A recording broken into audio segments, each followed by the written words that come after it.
겸허한 마음으로 하나님의 음성을 기다립니다. 귀한 자리 부족한 종을 세우셨사오니 성령께서 임하셔서 말씀하여 주옵소서. 하나님의 음성을 듣는 귀한 시간 되게 하여 주옵소서.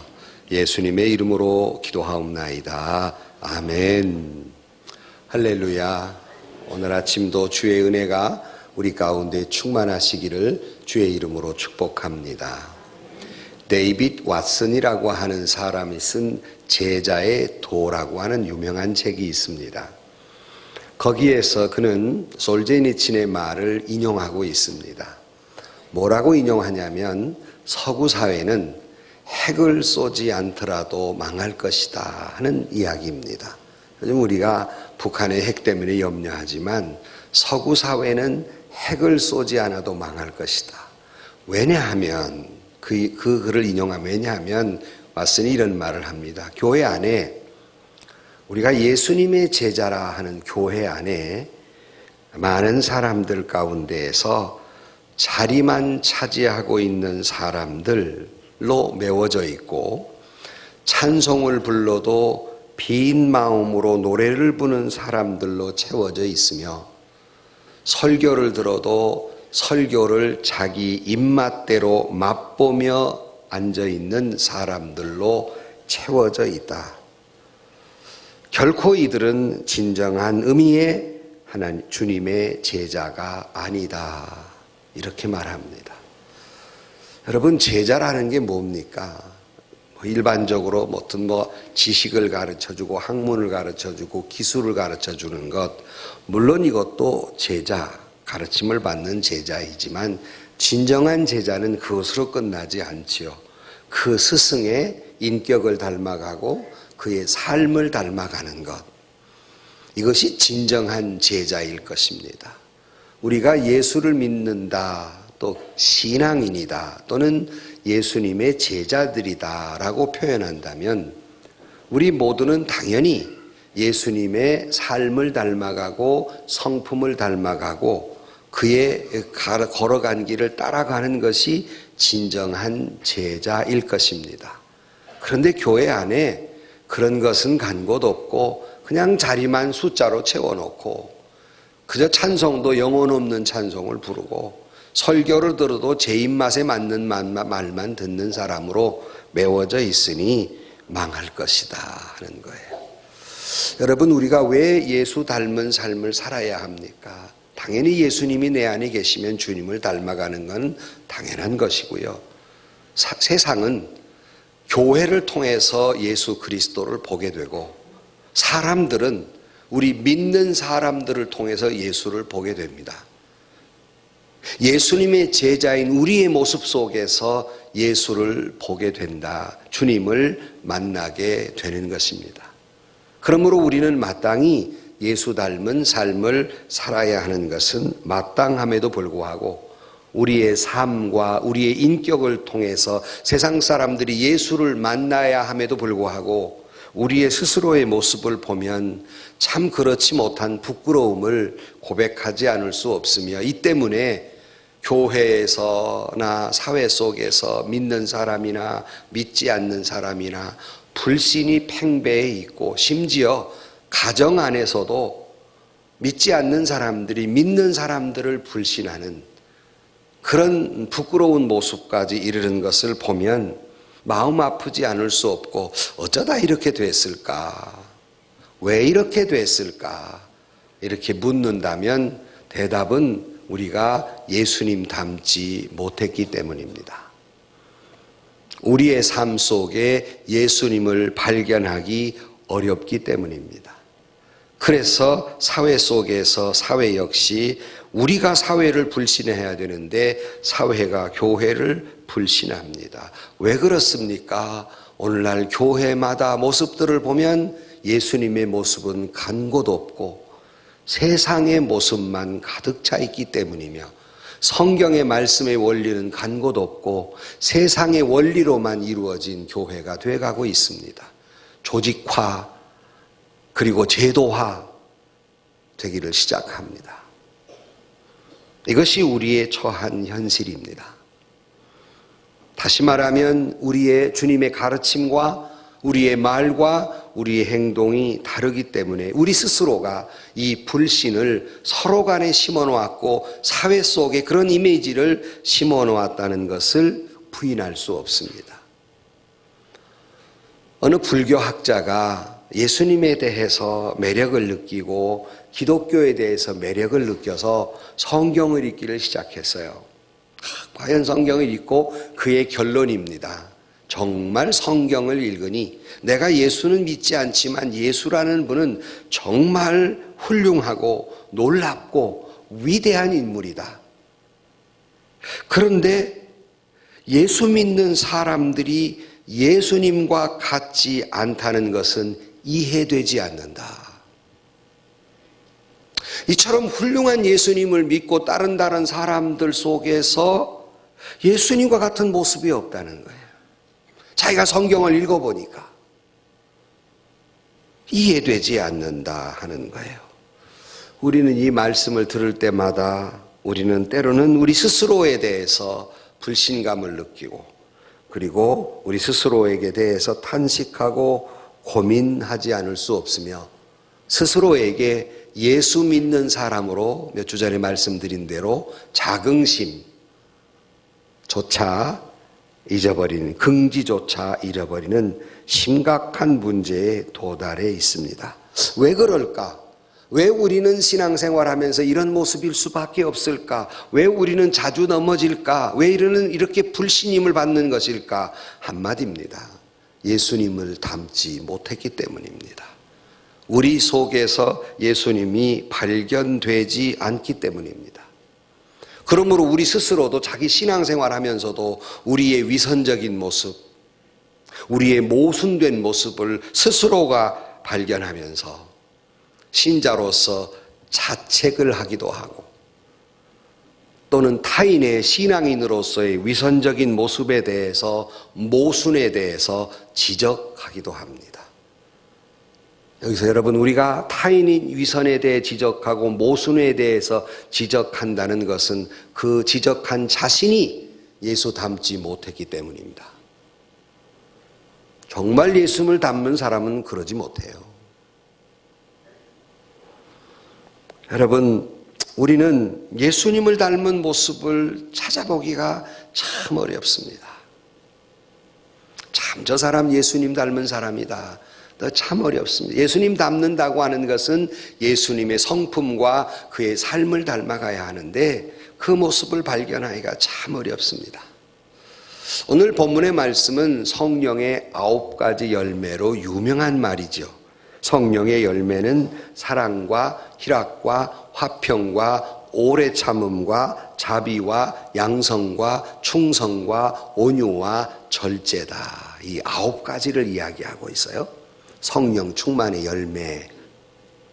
그런데 우리가 이 9가지 성령 충만한 열매의 모습을 가지고 있는 사람이 누구일까? 라고 생각해 보면 곧 예수님의 성품이 이와 같은 것을 알 수 있습니다. 그리스도의 영, 성령, 그리스도의 성품, 성령의 9가지 열매입니다. 정말 예수를 닮아가는 사람이라면 곧 예수님의 이 인격, 이 성품을 닮아가야 한다는 말씀입니다.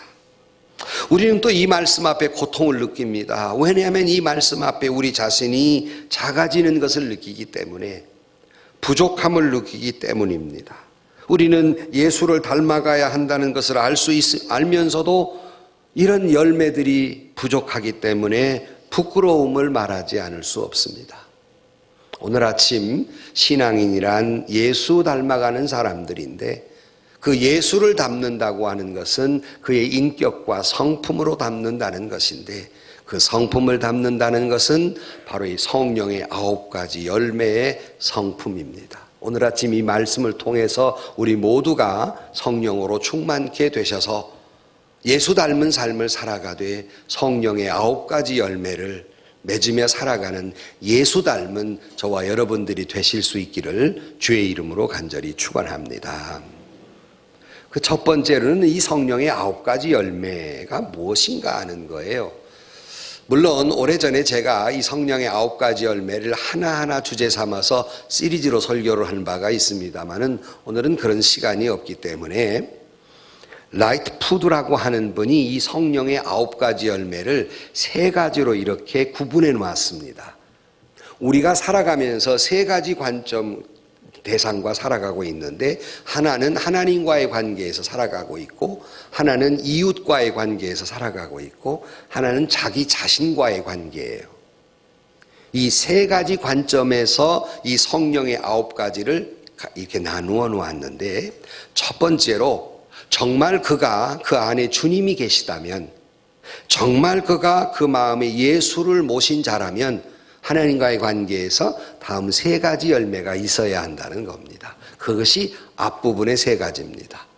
사랑과 희락과 화평이라는 겁니다.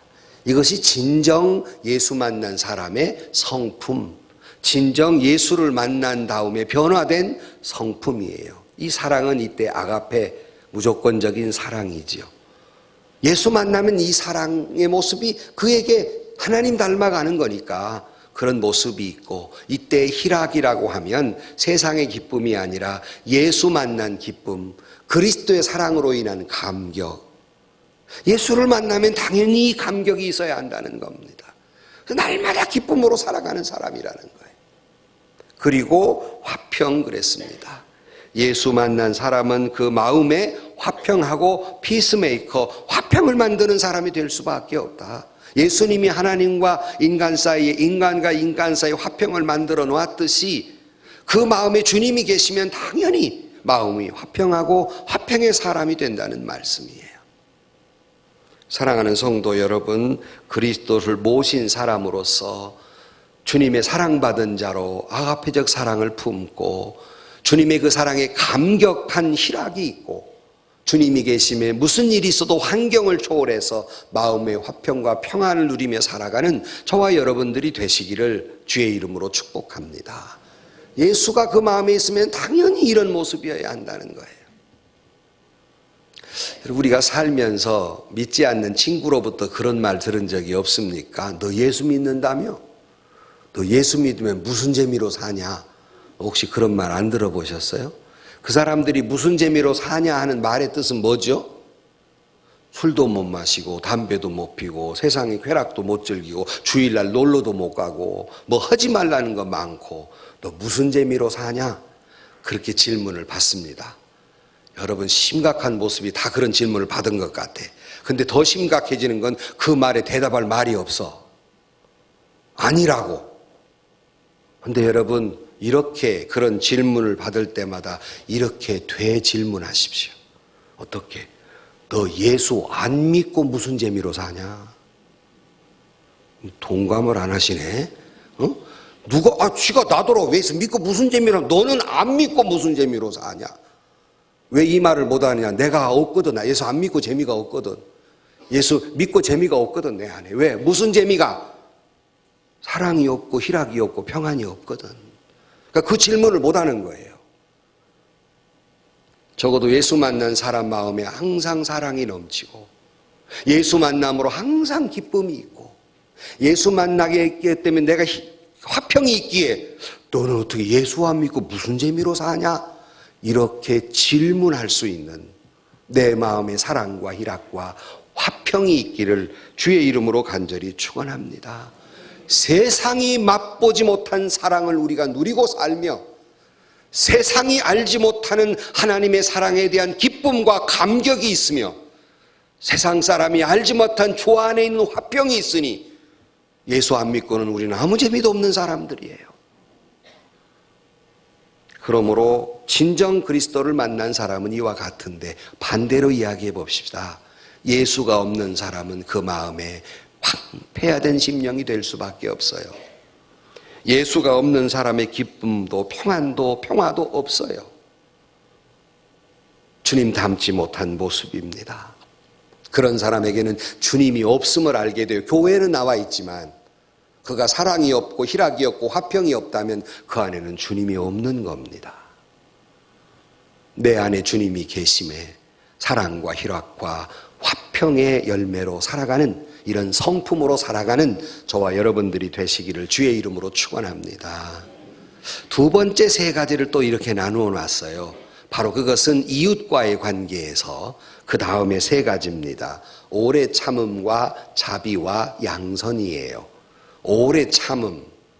오래 참을 줄 아는 것을 배우지 못한 사람은 사회생활도 어렵고 대인관계도 어렵습니다. 이런 사람은 차라리 같이 사귀지 않은 게 더 나아요. 성급해서, 너무 성질이 급해서 분노를 쉽게 일으킬 뿐만 아니라 남의 잘못이나 약점을 쉽게 들추어내고 비판을 일삼는 성품, 자기를 돌아보지 못하고 남의 잘못을 지적함으로 말미암아 자기를 돋보이고자 하는 이 비열함의 성품으로는 예수 닮았다 할 수 없지요. 이런 사람을 통해 어떻게 주님의 영광이 드러나겠습니까? 이런 사람이 어떻게 이웃과의 관계에 원만한 삶을 살 수 있겠습니까? 왜 우리가 이처럼 오래 참아야 되느냐? 여러분 잊지 마십시오. 주님이 저와 여러분을 향해 오래 참으셨습니다. 아멘을 안 하시네. 주님이 저와 여러분을 향해 오래 참으신 줄로 믿습니다. 얼만큼이나 참으실지 지금도 참고 계세요. 그러니 주님이 나를 향해 오래 참고 기다려 주시는데 그 은혜를 받은 자로서 우리는 이 오래 참음의 성품을 닮아서 혹여 타인의 어려움이 잘못된 일이 있어도 성격이 급해서 있는 성질 다 부리고 또 이런 사람은 꼭 하는 말이 있어요. 내가 원래 성질이 급해서 그렇지 뒤끝은 없으니까 네가 이해해. 말도 안 되는 소리로 와가 앉았어요. 그게 말이 되는 소리입니까 그것이? 예수 믿는 사람, 성령 충만한 사람은 그래서는 안 됩니다. 오래 참을 줄 알아야 돼요. 왜? 주님이 나를 향해 오래 참아주셨기에. 여러분 타인에 대해서 오래 참을 줄 아는 성품이 있기를 주의 이름으로 축원합니다. 그 오래 참는 사람은 그 뒤에 자비가 있을 수밖에 없죠. 자비라는 게 뭐예요? 남의 잘못을 덮어주는 거예요. 들추어내는 것이 아니라. 오늘 사회가 무슨 다 밝히라고 야단해서 이게 다 들추어내면 좋을 것 같지만 주님이 저와 여러분의 잘못을 이 땅에 오셔서 죄인이 아닌 것이 아닌데 죄인인데 예수님의 보혈로 우리의 죄를 덮어주심으로 우리가 의인이라 칭함을 받은 거예요. 죄인인데 주님이 저와 여러분의 죄를 덮어주셨어요. 그게 주님이 정의라고 그러면 심판하셔야 되는데 주님은 사랑으로 덮어주셨어요. 심판보다 사랑이 우선이었어요. 자비가 우선이었어요. 정의를 부르짖기를 좋아하십니까? 좋은 일이에요. 그러나 앞선 일이 필요합니다. 사랑이 필요해요. 자비가 필요해요. 덮어줌이 필요합니다. 이것이 남의 잘못을 쉽게 들추어내지 아니하고 그의 잘못과 약점을 덮어주고 불쌍히 여기는 마음, 이것이 예수님의 마음이었기에 우리를 향해 이런 자비와 긍휼을 베풀어 주셨기에 이웃과의 관계에 있어서 자비를 베푸는 성품을 갖게 되기를 주의 이름으로 축복합니다. 이게 자비예요. 그리고 양선이라는 말은 조화된 성품이에요. 왜 조화됐다고 말하냐면 부드러움과 강함이 잘 조화가 되는, 무골호인이라는 말이 아닙니다. 강해야 할 때 강하고 부드러울 때 부드러울 줄 아는 그런 사람, 그런 인격, 우리가 포기하지 않아야 할 때 포기하지 않고 우리가 양보해야 할 때 양보할 줄 아는, 이것이 잘 균형 잡힌 것, 이것이 양선이에요. 이웃과의 관계에 있어서 잘 이해해주고 때로는 양보할 줄도 알고 때로는 강하게 자기의 어떤 그것을 주장할 수도 있지만 이것이 잘 조화된 사람, 이것이 양선입니다. 그런 거로 여러분 예수님이 내 안에 있으면 마땅히 오래 참음과 자비와 양선이 성품으로 바뀌어져 있어야 하는 것이에요. 그러므로 저와 여러분에게도 자비, 양성 그리고 오래 참음이 있기를 주의 이름으로 축원합니다. 그 다음에 보면 자기 자신과의, 자기 속에서 일어나는 거예요. 세 번째는 그것이 다음 세 가지입니다. 충성과 온유와 절제예요. 이 충성이라는 말을 다른 말로 말하면 신실한 인격이에요. 신실함은 자기 속에서 일어나는 거예요. 그러므로 우리가 진정으로 예수를 믿는다면 내 안에 신실함이 있고 그리고 충성됨이 있는 거예요. 신실하게 충성됨이 있는 거예요. 오늘날 한국교회의 신앙의 문제점 가운데 하나가 너무 기복신앙이다 하는 거예요. 여러분 많이 들으셨을 거예요. 기복신앙이 무슨 말입니까? 너는 복받으라 복받으라, 복 맞는 데만 온통 신경을 쓰고 앉았는 거예요. 그거 다 우리 목회자들이나 리더들의 잘못인데, 예수 믿고 복받으라 복받으라 그러니까 교회에 남아 복만 받으면 끝나는 것으로 생각해요. 그러나 그보다 이전에 성령을 통한 인격의 변화를 말하지 않고 있어요. 예수 믿는 사람은 성령의 열매가 있어야 하고 예수 닮은 삶을 살 때 그 다음 복을 받는 거예요. 믿으면 아멘 하십시오. 근데 복만 강조해요. 예수 닮은 삶은 강조하지 않아요. 그러니까 많은 성도들이 교회당에 나와서 복만 받으면 돼요. 그 다음 인격의 변화도 예수 닮은 모습도 별 관심 없어요. 그런 설교한 별로 관심이 없어요. 딱딱한 설교가 돼버려요. 그리고 그렇게 살려고 하지도 않아요. 그러니 성품의 변화도 없고 복도 못 받는 거예요. 그러므로 여러분, 복만 받는 것이 아니라 성도는 진정으로 그의 삶의 모습에서 신실함과 충성됨이 필요한 겁니다. 그러니까 교회에 나와 나는 예배만 드리면 되고 나만 복 받으면 되지, 뭔 봉사를 하고 뭐라고 하라고 그러느냐. 그러니 충성됨을 보기가 희귀해졌어요. 교회 안에서. 진정한 주가 그 안에 있는 자는 충성한 신실한 신앙인이 되는 겁니다. 그러므로 여러분 저도 역시 여러분 다 복 받기를 원하시지만 먼저 되는 것이 있어요. 여러분의 성품의 변화, 그 중에 자기 자신 속에서 신실함이 있고 끝까지 충성함이 있는, 이건 자기와의 싸움이에요. 끝까지 충성함이 있는 저와 여러분들이 되시기를 주의 이름으로 축원합니다. 그다음에 충성과 온유 그랬습니다. 온유란 말은 여러분 아시는 대로 자기 힘을 다스려 통제하는 거예요. 그래서 이 온유를 설명할 때 이렇게 설명합니다. 훈련받은 그 짐승들의 모습, 훈련받은 말 같은 모습을 온유라고 그래요. 가라 하면 가고 멈춰 서라면서는 잘 절제할 줄 아는 것. 명령에 잘 훈련된 성품. 이것이 온유라는 성품입니다. 잘 다스려지는 성품이에요. 이것도 자기와의 싸움이에요.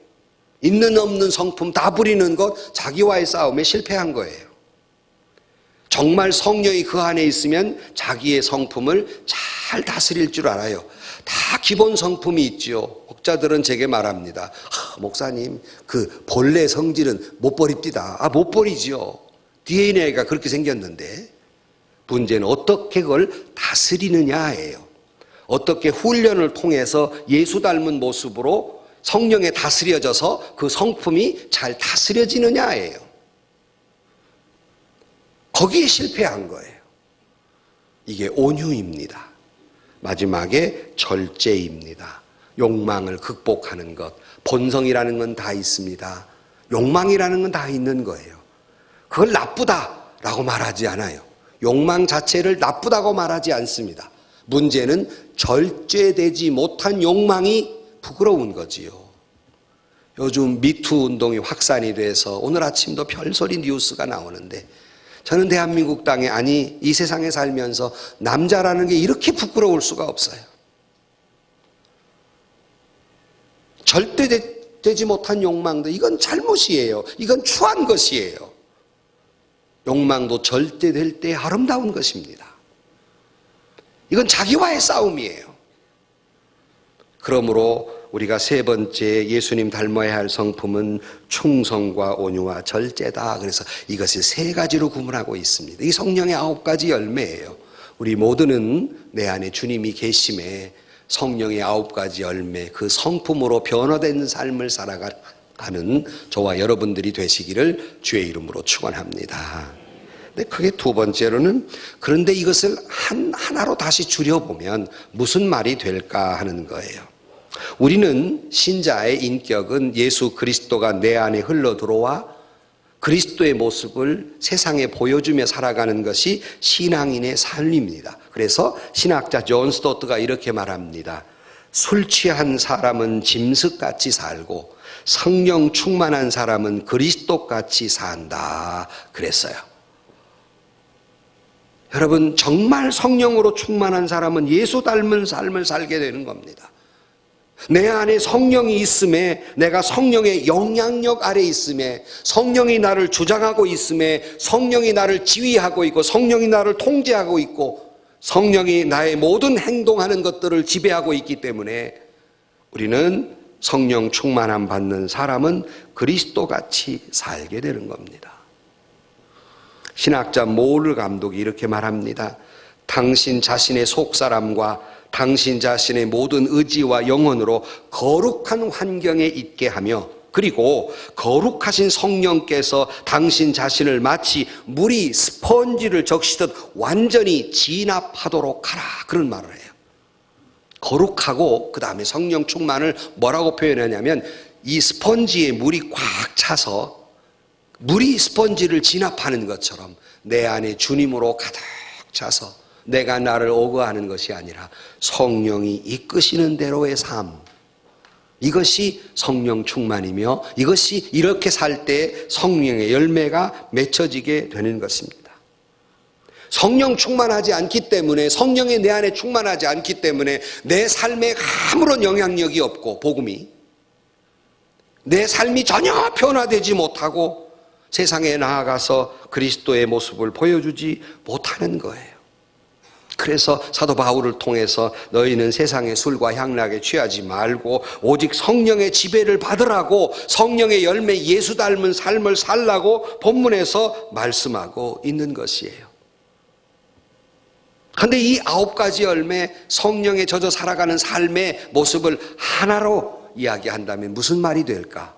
여러분, 성령의 9가지 열매를 가만히 들여다보면 이기주의적인 것은 하나도 없습니다. 다 이타적인 거예요. 예컨대 사랑, 희생 없이는, 희생 없는 사랑은 진정한 사랑이라고 말할 수 없는 거예요.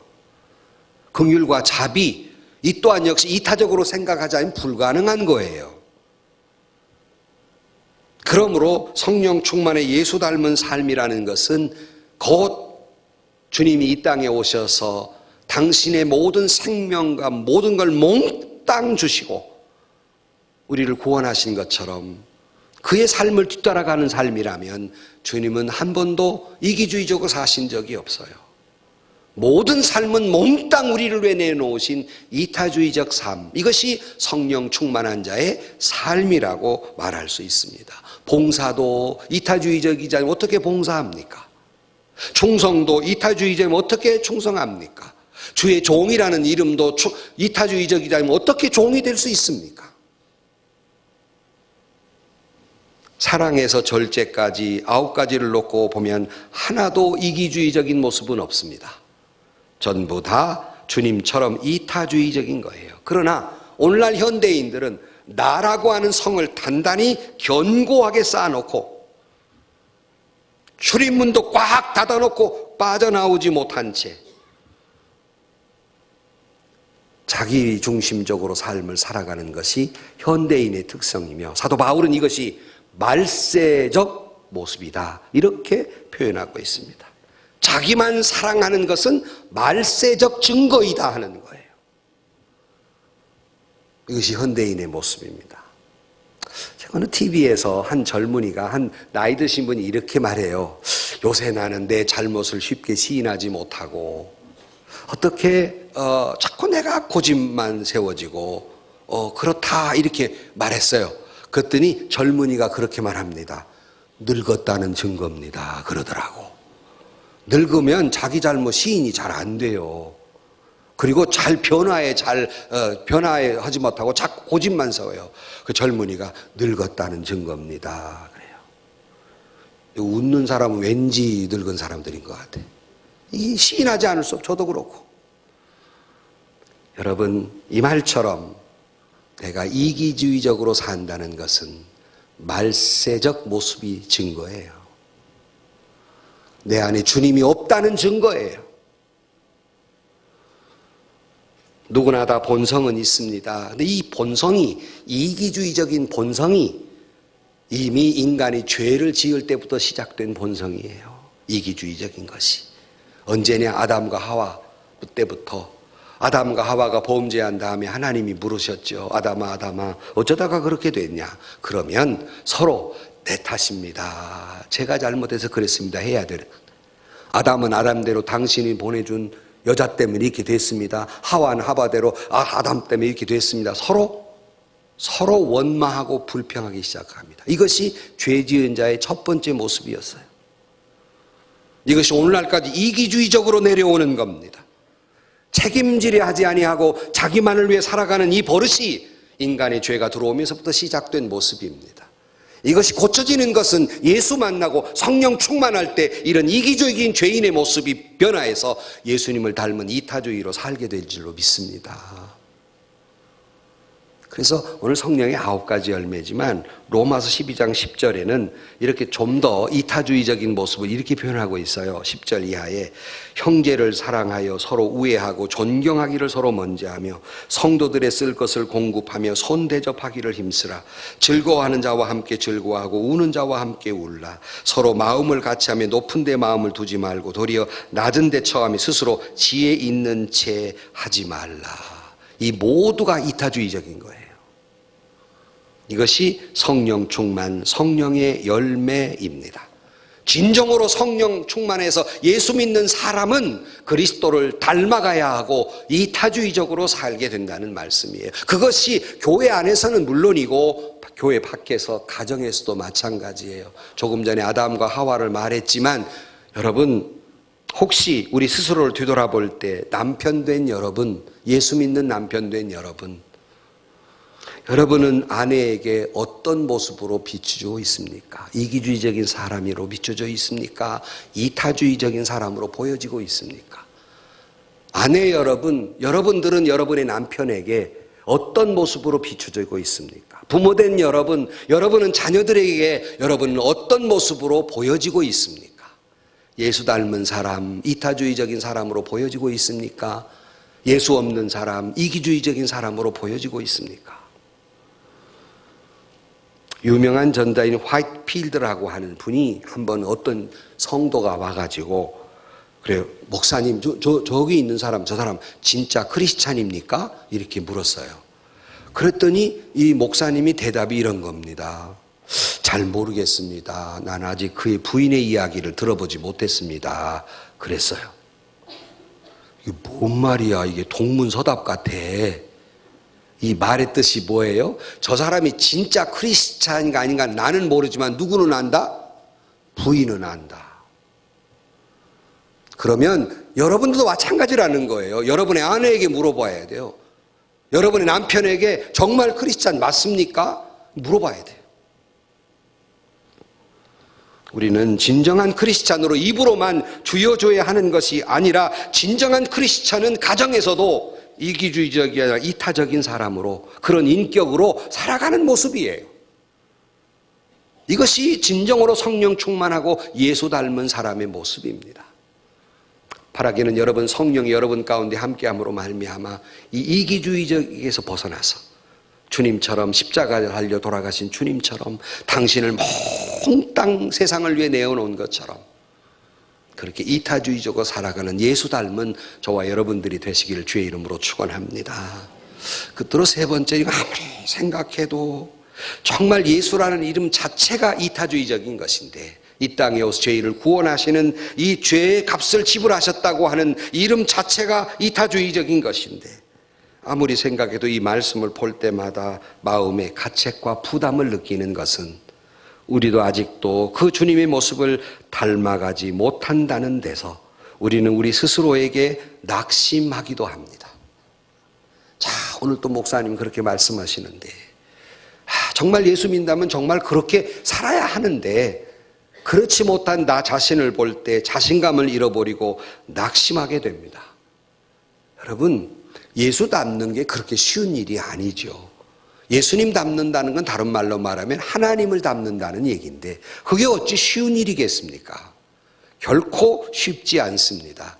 이것은 마치 성화와 같은 것인데 우리가 예수 믿고 구원은 찰나적으로 이루어지지만 구원받은 사람의 성화는 예수 닮은 삶은 오랜 세월을 거쳐야 되는 거예요.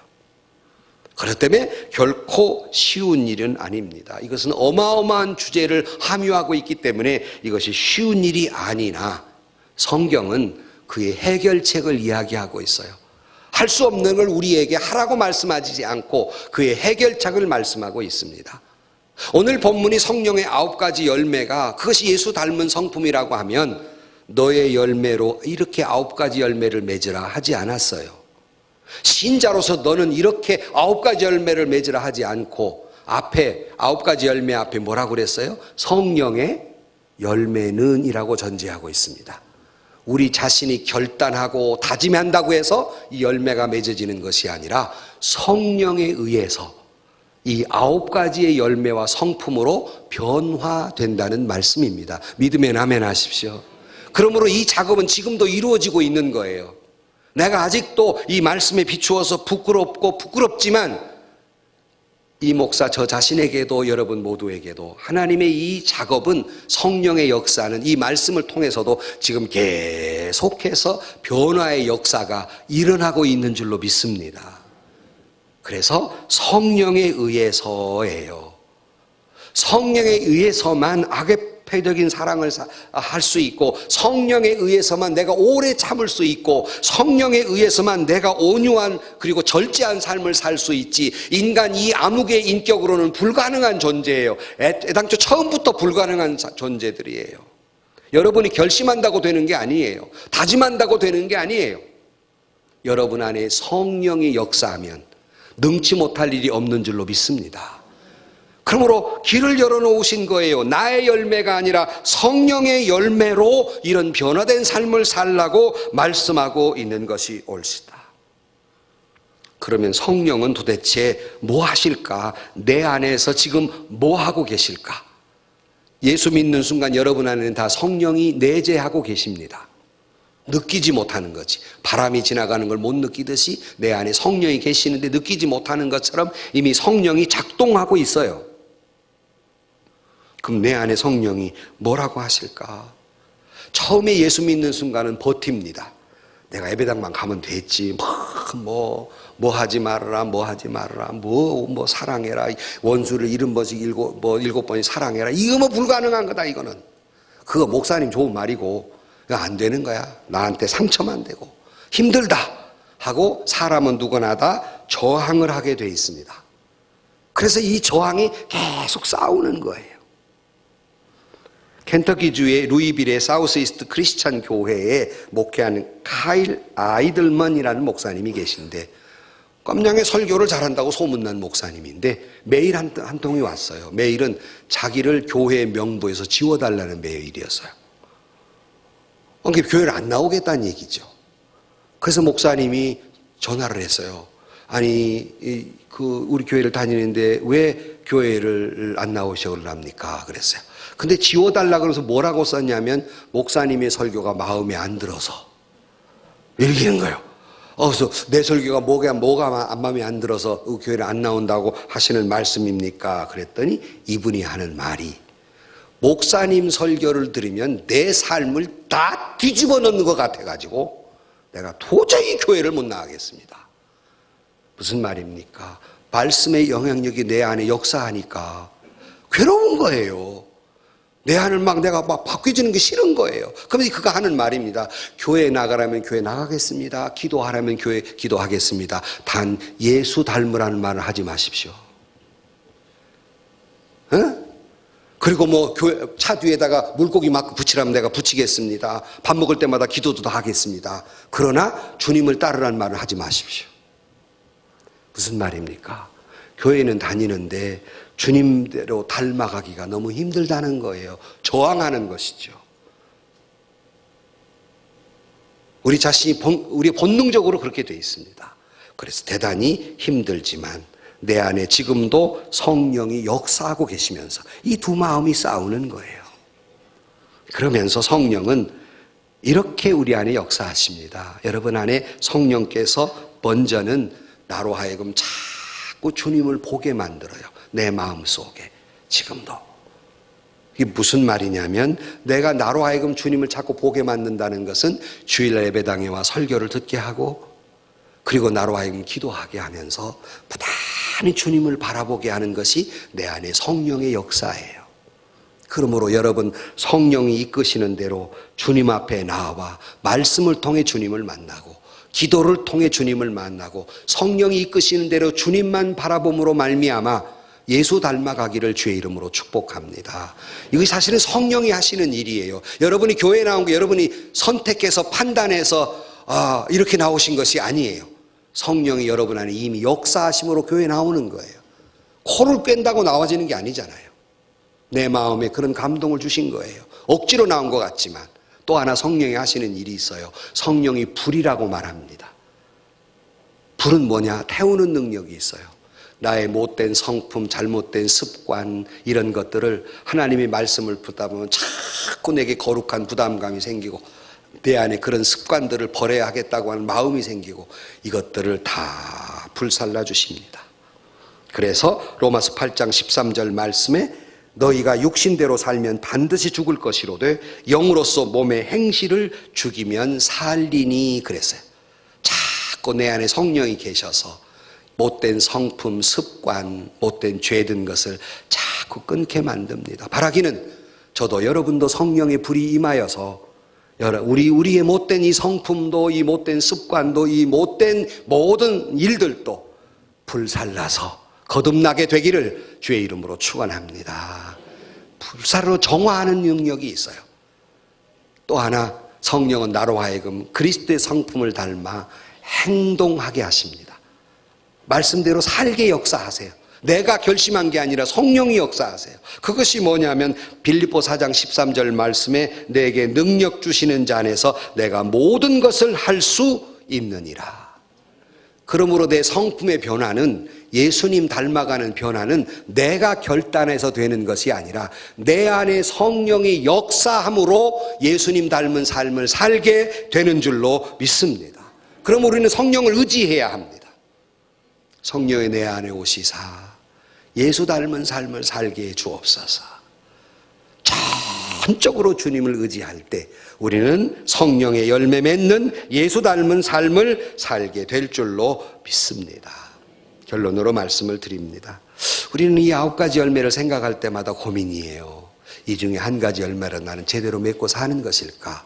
그런데 여러분, 우리나라 성경은 복수와 단수가 없지만 원어로는 복수와 단수를 분명히 구분하고 있는데 우리가 언뜻 생각하면 성령의 9가지 열매니까 복수일 것 같지만 이 단어는 단수로 표현합니다.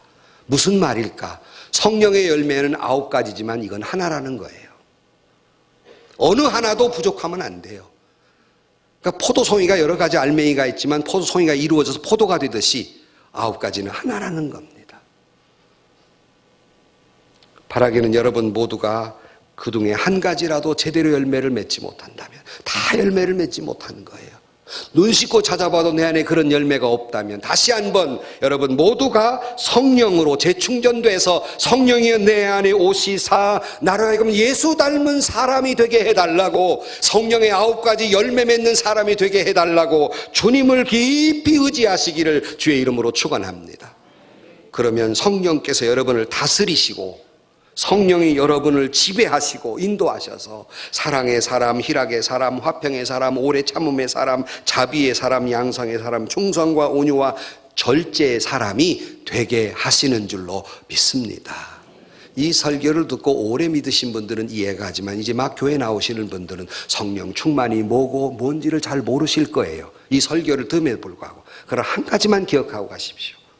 하나님의 영인 성령께 도움을 구하십시오.